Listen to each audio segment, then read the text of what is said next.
namichi kuni namni suuraa isaa agartan kuni doktor Okhaao Sheekh Doktor Samiir Qaadii jedhama. Namni kun lammii biyya Lubnaanii barataa Sheekh Abdallaa Harariidhaati ammas. Namni kuni nama dabballee Habaashiidhaa tan biyya teenya balleessite keessaa tokko. Namni kuni Doktor Samiir Qaadiidhaa kuni lammii biyya Lubnaanii gaafa Mallas Zeenaawii fi qondaalonni mootummaa wayyaanee yeroo sanii Ahbaash afeeranii Ahbaash biyya teenya seentu hoggansummaadhaan kan isaan ajajee fidee namicha kanaa jechuudha. Namicha Samiir Qaadii namicha jedhamu kanaatu hogganummaadhaan isaan ajajee fide. Hogganaan isaanii yeroo sanisa maaliif jennaan inni naa'iba jam'iyyaa Ahbaashiidhaati ture yeroo san Okhaa'u bakka bu'aa Ahbaashota addunyaadhaati ture namicha kun jechuudha. Namichi kuni hogganaa tahee dabballee nama 15 qabatee gaafa Ahbaash biyya teenya seentu Ahbaash biyya seente jechuun isa kana jechuudha. Gaafa Ahbaash dhuftu jechuun sani namicha kanaa jechuudha. Namicha kana la. Isa kanaaf fide nama 15 dabballee ciccimtuu nama 15 isaaf fide. Warra muuxannoo cimaa qaban Ahbaashummaa irratti warra Abdallaa Harariitti leenjii quufee osoo inni jiru jechuudha. Bara 2010 takka jechuudha lakkoofsa Awurooppaadhaatti. Namicha kanaaf fide jechuudha hogganaa ta'ee nama 15 fuudhee.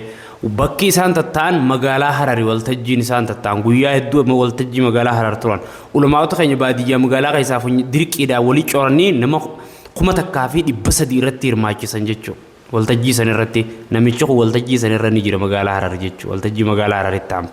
San booda bara 2012 ammas waltajjii xumuraa Finfinnee keessatti taa'amte ammas. San irraas ni jira inni kun. Agartanii? Kanaaf Sambuda dabballoonni kuma fi dabballoonni 15 kunii fi qondaalonni mootummaa waliin ta'uudhaan ulamaa'ota gurguddaa biyyattiidhaatii fi baadiyyaa keessaa dhufan kana doorsisaa fi Ahbaashummaa akka dhiisanii tawhiid akka dhiisanii Ahbaashummaa qabataniin itti dhiibatanii sheekotiin garii ni bitamte hedduun ulamaa'ota sunnaadhaa ammoo ni didanii ka hidhamees jira ka ariyamees jira ka dhooysatti jeefamallee ni jira. Ulamaa'onni keenya hedduu morme niin beeka ijoollummaa kiyyaan ijoollummaa fi wallaalu yeroo san niin beeka abbaan kiyya manaana sheeka waa hedduu isarrattuu gaggeeffame ni yaadadda gaafa sanan waan araddaa teenya yookaan ganda keenya waan ta'eef ni yaadadda jechuudha.